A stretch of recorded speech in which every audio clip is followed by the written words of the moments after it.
మరి chief whip గారు ఆంజనేయులు గారు, అదేవిధంగా ధనంజయ రెడ్డి గారు, ఎంతోమంది పెద్దలు ఈ స్కూల్లో జరుగుతున్న ఉన్నతమైన స్థానాలకు వచ్చారు. అప్పుడు ఫ్యాక్టరీ గ్రామంలో ఉన్నాం.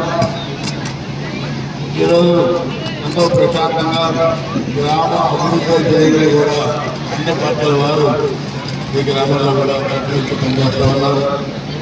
సో ఈ పాఠశాల అభివృద్ధికి కూడా గతంలో చాలా పెద్ద ఎత్తున నిధులు కూడా ఇవ్వటం జరిగింది.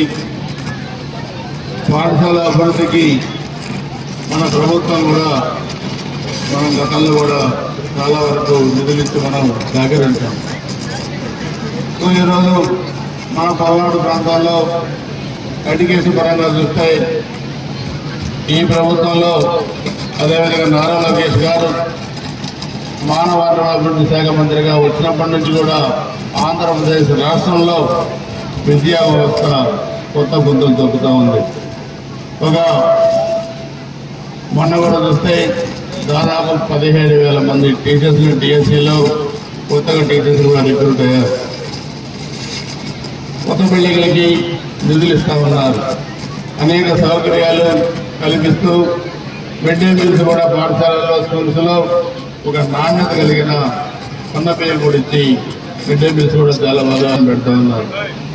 సో ఈరోజు గ్రామాల్లో చదువుకున్న యువకులు ఉద్యోగరీత్యా బయట ప్రాంతాలకు వెళ్ళి ఉన్నతమైన స్థానాల్లో ఉంటున్నారు. అంటే గతంలో వ్యవసాయదారుల కుటుంబం వ్యవసాయం చేస్తే ఈరోజు వ్యవసాయదారుల పిల్లలు బాగా చదువుకొని ఉన్నతమైన స్థానాల్లో కూడా మరి స్థిరపడ్డారు. దేశ విదేశాల్లో ఇతర రాష్ట్రాల్లో స్థిరపడ్డారు.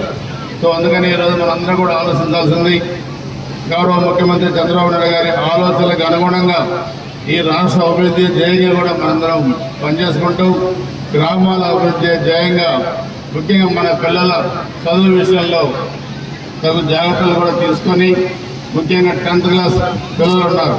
ఈ సంవత్సరం ఎగ్జామ్స్ రాసే పిల్లలు వాళ్ళు 10th క్లాస్ అయిన తర్వాత మళ్ళీ వాళ్ళు ఇంటర్మీడియట్ దీనికి వెళ్తారు. కాబట్టి ఇది ఒక టర్నింగ్ పాయింట్. వాళ్ళకు కూడా వాళ్ళ భవిష్యత్తు కూడా అంతా బాగుండాలని చెప్పి కూడా ఉన్నతమైన స్థానానికి రావాలని చెప్పి కూడా మనందరం కూడా కోరుకుంటూ ఒక చరిత్ర కలిగిన ఈ స్కూల్ 60 సంవత్సరాల వేడుకలకి మమ్మల్ని కూడా ఆహ్వానించిన ఈ పూర్వ విద్యార్థులు, అదేవిధంగా హెచ్ఎం గారు, టీచర్స్, గ్రామ పెద్దలకి అందరికీ పేరు పేరున హృదయపూర్వక ధన్యవాదాలు తెలియజేసుకుంటూ